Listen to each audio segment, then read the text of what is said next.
1979 সালের 11 ফেব্রুয়ারি যখন ইরানে বাতিল শিয়াবাদ প্রতিষ্ঠিত হয়, তখন সারা ওয়ার্ল্ড থেকে, বিশেষ করে যারা নিজেদেরকে মুসলিম হিসাবে বা মুসলিম হিসাবে যারা নিজেদেরকে দাবি করত, তারা সবাই সেই ইরানের শিয়া বিপ্লবীদেরকে সবাই ইসলামী বিপ্লব বলেছেন এবং রিপাবলিক অফ ইসলাম বলেছেন। কিন্তু একজনই ছিলেন যিনি সেই সময় তুলে ধরেছেন এবং বলেছেন যে ইরানে যেটা বিপ্লব হয়েছে বা বিপ্লবের নামে যেটা হয়েছে, এটা কি আসলে এটা কি রিপাবলিক অফ ইসলাম নয়, কারণ এটা ইসলামের বিপ্লব নয়, এটা হচ্ছে কি শিয়াবাদের বিপ্লব। আর শিয়াবাদের সাথে আমাদের মুসলিমদের বা ইসলামের কি কোনো সম্পর্ক নাই। এটা দেখেন, এই যে ওয়াহাবি শিয়া বস্তুবাদ, ধ্বংস হোক নিপাত যাক, এই ধরনের স্লোগান আমরা অনেক ছোটবেলায় শুনেছি এবং আজকে যারা আমরা সবাই এখানে যারা আছি সবাই অবহিত আছি বর্তমান যে অপরাজনীতির যেই ট্যাগিং যেটা আর কি, এটাও কিন্তু এই ক্ষেত্রে আমাদের ক্ষেত্রে এই ট্যাগটাও লাগানো হতো যে নাউজুবিল্লাহ আস্তাগফিরুল্লাহ আযীম, যে শিয়া বলে অপবাদ দেওয়াটা, নাউজুবিল্লাহ আস্তাগফিরুল্লাহ আযীম। অথচ দেখেন এই আজকের এই দিনে আপনারা যদি বা আমরা যদি একটু দেখি, আনুষ্ঠানিকভাবে না, কোনোভাবেই এই যে বাতিল শিয়াবাদের বিরুদ্ধে কিন্তু কারো কোনো কি নাই, কর্মসূচি নাই, একমাত্র আমরা ছাড়া, ওয়ার্ল্ড সুন্নি মুভমেন্টের ছাড়া। এটা কিন্তু প্রমাণিত।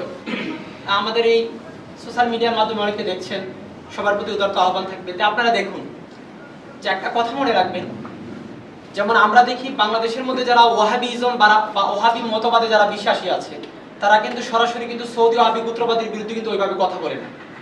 কারণ কেন কথা বলে না?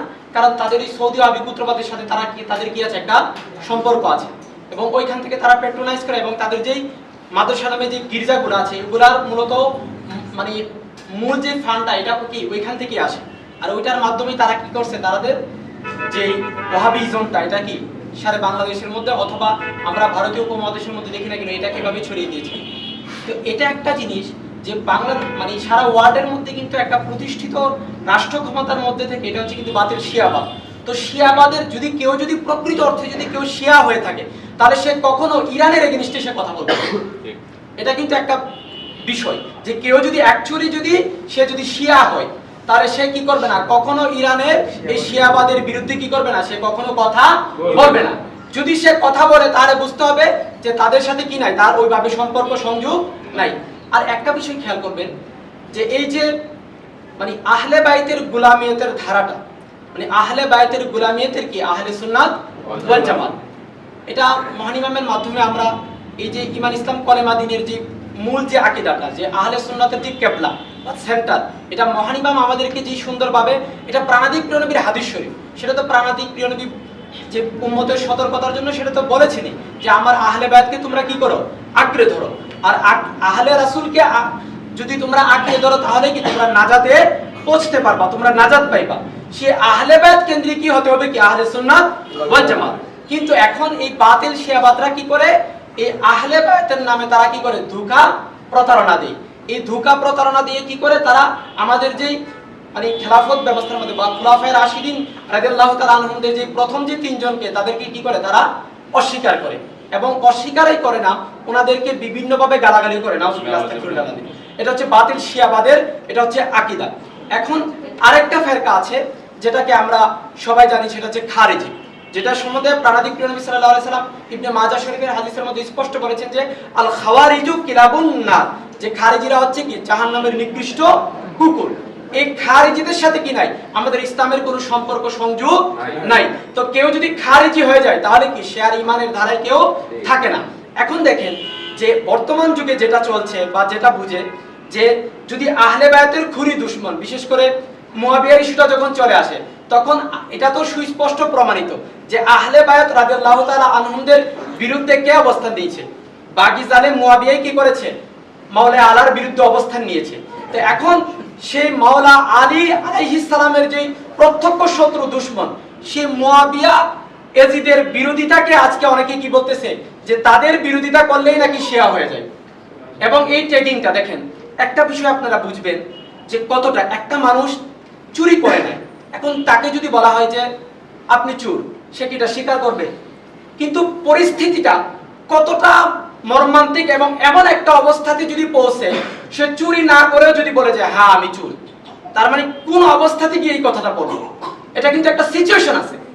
দেখেন আপনি যে ইমাম শাফি রহমতুল্লাহ আলাইহি ওই সময় তৎকালীন, যেমন ইমাম শাফি রহমতুল্লাহ আলাইহি থেকে একটা কৌল আছে যে উনি বলতেছেন যে চারজন কি তারা মকবুল নয় এবং তাদের কি সাক্ষী, এই জন্য তাদের সাক্ষীও কি গ্রহণযোগ্য নয়, এর মধ্যে একজন হচ্ছে কি এই মুয়াবিয়া। তো ইমাম শাফি রহমতুল্লাহ আলাইহিকেও কিন্তু ওই সময় রাফিজি বলা হয়েছে, কারণ উনি আহলে বায়তের গোলামিয়তের কারণে, উনি যখন আহলে বায়তের আপনত্বের ধারায় যখন উনি সেই খেলাফতের আলোকে যখন উনি কথা বলতেন, উনি ইমানে আকীদা তুলে ধরতেন এবং এভাবে যখন তুলে ধরতেন, তখন কিন্তু ওনাকে ওই সময় ট্যাগ দেওয়া হয়েছিল, বলা হয়েছিল যে আহলে বায়তের প্রেম ভালোবাসা এবং ওইটা আহলে বায়তের শত্রু দুশমনের প্রতি ওনার যে ক্রোধটা ছিল, এই জন্য ওনাকে বলা হয়েছে রাফিজি। এখন ওই রাফিজি বলার কারণে দেখেন উনি যখন, উনি তো রাফিজি নয়, কিন্তু পরবর্তীতে উনি বললেন মানে কতটা অবস্থা, মানে আমাদের ওই ইমামকে উনাকে কতটা এমন অবস্থা তৈরি করলো, উনি পরবর্তীতে উনি এটা বলতে বাধ্য হলেন, উনি বলেন ইনকানা রাফদাল হুব্বু আলি মুহাম্মাদিন সাল্লাল্লাহু আলাইহি ওয়া সাল্লাম, উনি বলতেছে যে শুনে রাখো যদি আহলে রাসূলের আহলে বায়তের প্রেম ভালোবাসার নাম যদি রাফিজিয়াত হয়, তাহলে শুনে রাখো ফালিয়াশহাদিস সাকালাইন, তবে জিন এবং ইনসান তোমরা শুনে রাখো আন্নি রাফিদি, তাহলে ওই অর্থে আমি কি রাফিজি। চিন্তা করছেন মানে কতটা অবস্থাতে, মানে আমরা যদি দেখি প্রত্যেকটা ইমামদেরকে ওনাদেরকে কিন্তু এইভাবে, এবং ইমাম আহমদ ইবনে হাম্বল রহমাতুল্লাহ আলাইহি ওনার দিকেও যদি আমরা তাকাই, এভাবে ওনাকেও কি করেছে তৎকালীন আলেমরা ওনাকে কি দিয়েছেন, ফতোয়া দিয়েছেন, ওনাকে কাফের বলেছেন, নাউজুবিল্লাহ আস্তাগফিরুল্লাহ।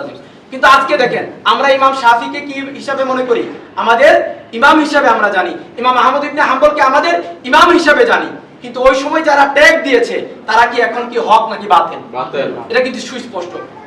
ঠিক এটা পরম্পরায় হকের ইমামদের বিরুদ্ধে কি থাকবে, এরকম একটা গ্রুপ থাকবে, তারা হকের ইমামদের বিরুদ্ধে কি করবে, তারা এভাবে ফতোয়া দিবে, কিন্তু এতে ওনাদের কিছু যায় আসে না, বরং ইন দা ফিউচারে ইতিহাস রচনা হবে, তৈরি হবে যে হ্যাঁ উনি ছিলেন কি হকের ইমাম। তাহলে আমরা এই যে দেখেন এই বাতিল শিয়াবাদ, কারণ দেখেন যে আমরা বাতিল শিয়াবাদ প্রতিরোধ, এটা আমরা আনুষ্ঠানিকভাবে একটা প্রোগ্রাম, এবং 1932 সালে যে 23শে সেপ্টেম্বর ইয়ামুজ জুলুমাত, খেয়াল করবেন এই দুইটা বিষয়। এখন দেখেন যে 1932 এর 23শে সেপ্টেম্বর, এই 23শে সেপ্টেম্বরের পরে কিন্তু আবার 1979 এই যে আপনার 11 ফেব্রুয়ারি, দেখেন 1932 এর পরে তার পরবর্তীতে কিন্তু বাতিল শিয়াবাদ প্রতিষ্ঠিত হয়েছে।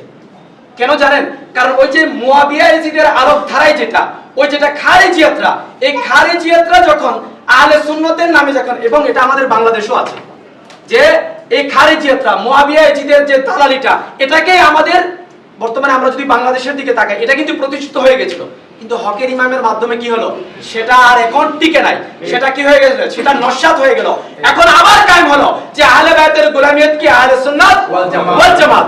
এখন এটা আকীদা এখানে কি হয়ে গেছে, পৃথক হয়ে গেছে, খেলাফত হক, মুলুকিয়ত বাতিল। তো যে মুলুকিয়তের প্রতিষ্ঠাতা সে তো কখনো কি হকের মানদণ্ড, নাউজুবিল্লাহ আস্তাগফিরুল্লাহ আলাযীম, সে তো কলেমার শত্রু, দ্বীনের শত্রু, তার সাথে কিভাবে, সাহাবী তো অনেক ঊর্ধ্বের বিষয়, একজন মানুষও কি করতে পারে না, শৌরতা দস্যুতা জুলুমকে কি করতে পারে না, সমর্থন করতে পারে না। আর সে কি করেছে, সে নিজেই কি করেছে, আল্লাহ রাসূল প্রাণাধিক প্রিয় নবী, যেই মানবতার রাষ্ট্র বিশ্ব ব্যবস্থা, যেটা সাহাবায়ে কেরাম রাদিয়াল্লাহু তাআলা আনহুম, আহলে বাইত রাদিয়াল্লাহু তাআলা আনহুম, ওনাদের যে প্রাণের বিনিময়ে, ওনাদের উৎসর্গতার বিনিময়ে যে খেলাফত ওনারা কায়েম করেছেন, মানবতার রাষ্ট্র বিশ্ব ব্যবস্থা কায়েম করেছেন, আর সেই প্রতিষ্ঠিত মানবতার রাষ্ট্র বিশ্ব ব্যবস্থা খেলাফতে ইনসানিয়তকে উৎখাত করেছে কে, মুয়াবিয়া, এই মুয়াবিয়া। তাহলে সে কিভাবে সাহাবী হয়, নাউজুবিল্লাহ আস্তাগফিরুল্লাহ, সাহাবী তো দূরের কথা, মানুষও কি হতে পারে না, কারণ কোনো মানবিক মানুষ কি করতে পারে না, কোনো মিথ্যাকে, জুলুমকে, অন্যায়কে কি সমর্থন করতে পারে না। দেখেন তারা যখন এটা প্রতিষ্ঠিত হলো, যখন আহলে সুন্নাতের নামে যখন খারেজিয়াত প্রতিষ্ঠিত হলো, তখন কিন্তু এই বাতিল শিয়াবাদরা তারা একটা তখন একটা দুঃখার একটা আশ্রয় পেয়ে গেল, তখন তারা একটা দুঃখা দিল যে দেখো এই হচ্ছে তাদের আহলে সুন্নতের গঠন, যে কিভাবে তারা আহলে সুন্নতের নামে তখন প্রতারণা দেওয়া শুরু করলো, যে তারা যে আহলে বাইতের শত্রু দুশমনকে তারা মনে করতেছে কি, তারা সাহাবী, তারা মনে করতেছে তারাই হচ্ছে আহলে আহলে সুন্নতের তারা সেন্টার, তখন তারা বলল যে আসো তাহলে আমরা এক কাজ করি, আমরা আহলে বায়াতকে আমরা ভালোবাসি। এই আহলে বায়াতের নামে ধোঁকা প্রতারণা দিয়ে কি হলো, এই শিয়াবাদ প্রতিষ্ঠিত হয়ে গেল। কিন্তু এখন দেখেন এই যে বাতিল শিয়াবাদ প্রতিষ্ঠিত হলো এবং আমাদের প্রাণের কেবলা ভূমিতে ওয়াহাবি গোত্রবাদ কায়েম হলো।